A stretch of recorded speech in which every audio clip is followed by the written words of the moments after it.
All right, hello psychology. Let me get my PowerPoint pulled up here real quick. All right, today we're going to be talking about some anxiety disorders. Remember, we left off. Forgive me for kind of looking around here at multiple different screens. We left off with insanity and responsibility, and we, had a few other conversations we talked about with some videos that we'd watched. But Jared Lautner shot many people, including a U.S. representative in 2011, and he was diagnosed with schizophrenia. So that was an issue where we talked about insanity, responsibility, how much comes along with that. Should people be held responsible for their actions if they're deemed mentally ill? I believe old Schrader back there had a bunch to say about it.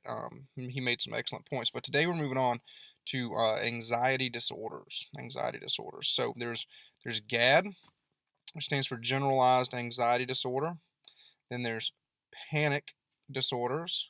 There's general phobias. OCD, like obsessive-compulsive disorder, and then PTSD. And PTSD, stands for the post-traumatic stress disorder that we've discussed in class several times. So I want to go through a couple of these. And guys, if you want to take additional notes, these are available on Google Classroom. They're already there. You can write them down. The PowerPoint's available for you at any time, night or day. So, GAD, Generalized Anxiety Disorder.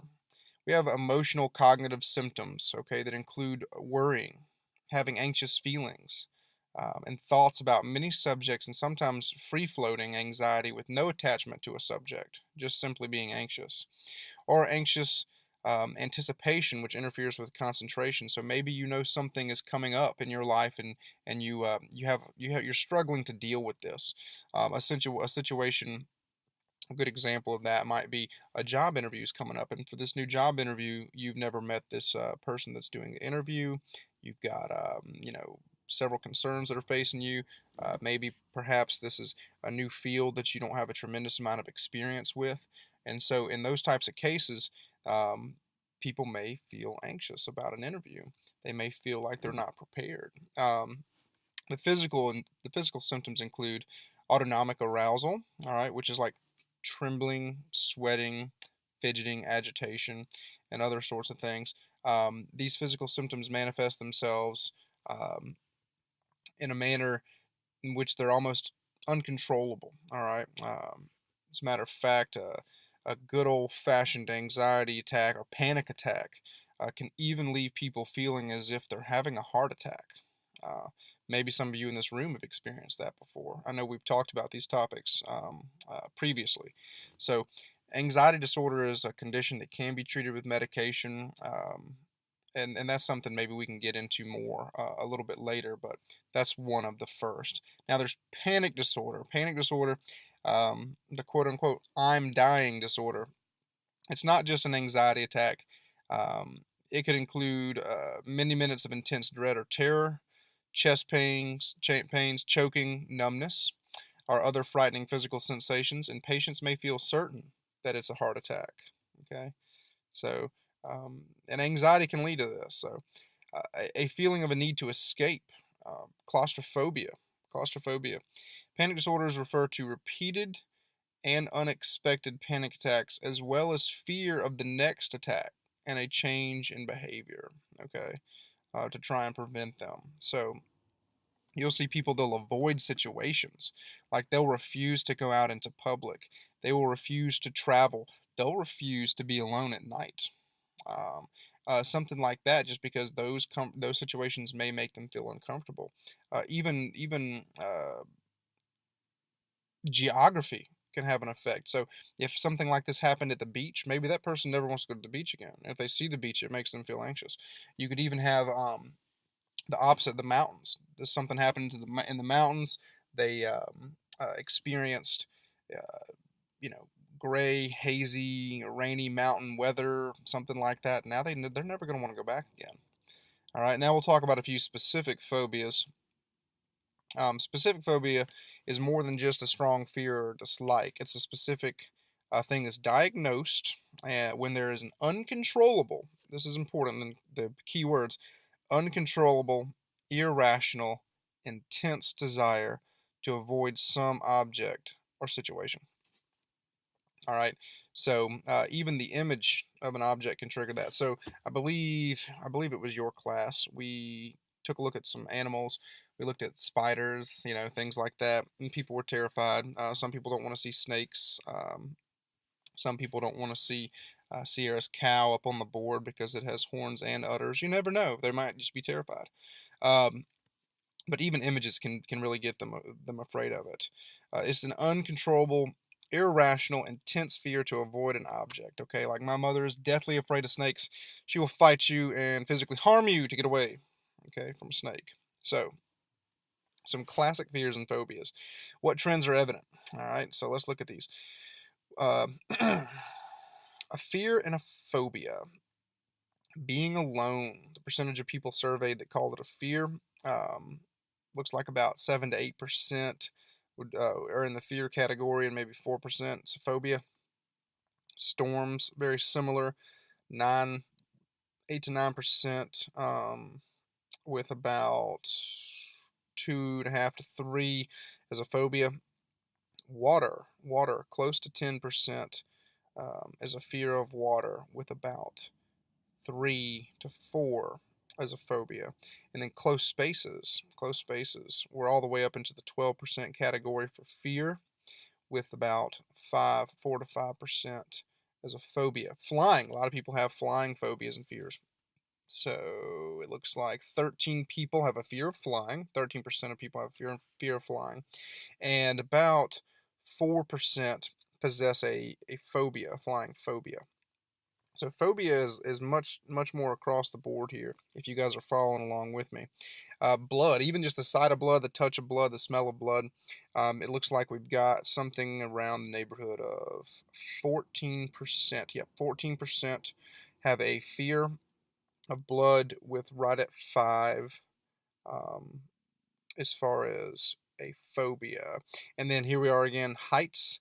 5% phobia, but we're at 20% of people with a fear of heights. And then animals, certain animals, spiders, snakes, bears, you name it. You're at about 23% with a fear of them, fear of animals, whether it be the neighbor's pit bull or the mouse Fluffy. It doesn't matter. And then you've got about 6% of them with a phobia of animals. Okay. And then there's a couple phobias that they provide here down as an example. Um, uh, Agoraphobia is the avoidance of situations in which one would fear having a panic attack. Okay, especially in a situation in which it's difficult to get help. Okay, they feel like they're cut off from the means of help that makes them feel better. And then there's social phobias. It's an intense fear of being watched and judged by others, and it's visible as a fear of public appearances, in which embarrassment or humiliation is possible, such as public speaking, even eating or performing. So, here I am videotaping myself and putting me out here on YouTube. I'm terribly afraid of what you guys might laugh at me. Looking at you, Schrader. Madison's probably laughing as well, and we know Washington's laughing right now. Let's see. Do 2 more slides for the day. Obsessive-Compulsive Disorder, OCD. All right, because we've all got certain things that we just do. Okay, but that doesn't necessarily classify it as OCD. Obsessions are intense and unwanted worries, ideas, and images that repeatedly pop up in the mind. All right, a compulsion is a repeatedly strong feeling of needing to carry out an action, even though it does not feel like it makes sense. Okay, so when does it become a disorder is the question.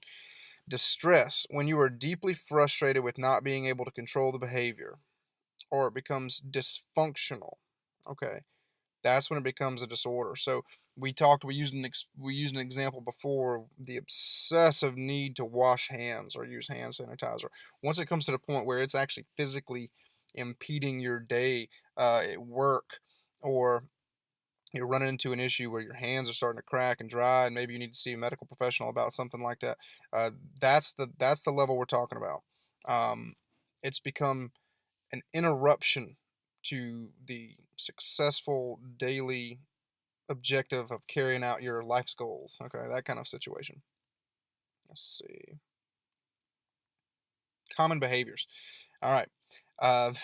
Thought or behavior for OCD. Most common, concern with dirt, germs, or toxins. Something terrible might happen to you, like fire, death, illness. And then symmetry, order, or exactness of having things perfectly arranged, So looks like the percentage of people who have OCD that are diagnosed with it clinically that report this type of feeling, 40% of them are worried about the germs and toxins. 24% are worried about something awful happening to themselves or a family member. And then only 17% are worried about this perfection and symmetry. Okay. Now, compulsions, which are the behaviors. So we move from thoughts to behaviors. Excessive hand washing, toothbrushing, or grooming one's hair so that they look great. 85% say that that's a big thing, is the constant cleaning, constant Lysol wipe, whatever it might be. Okay. Then we have repeating rituals, in and out of a door, up, down from a chair. I gave the example of my wife's grandmother who would shake the doorknob to make sure it was locked, and she'd do it like 100 times a day, and then those bad boys would get loose, and we'd have to tighten them up for her. And that's actually the next one, is to check locks, doors, appliances, car brakes. Oh, did I unplug my straightener? You know, did I unplug the hair dryer? Did I leave the TV on? Those types of things, or the stove. So the common pattern of rechecking, although you've already made sure, but you still feel like you have to check. All right. And then post-traumatic stress disorder is something that I feel like we'll get into later. We're already at the 11, 12-minute mark, so we'll leave that up for the day. I've got something that I'm going to post on Google Classroom for you guys. It'll be an assignment. It won't be too crazy. It'll be a basic type deal where you guys will log in to Chrome. To Classroom, and then you will complete some work. Maybe it'll be in the form of a Google Doc, and then you'll submit it for a grade, and then probably a discussion board. So nothing too crazy for you guys. All right. All right. Have a great Monday. I'll see you in 2 weeks, and you guys be good.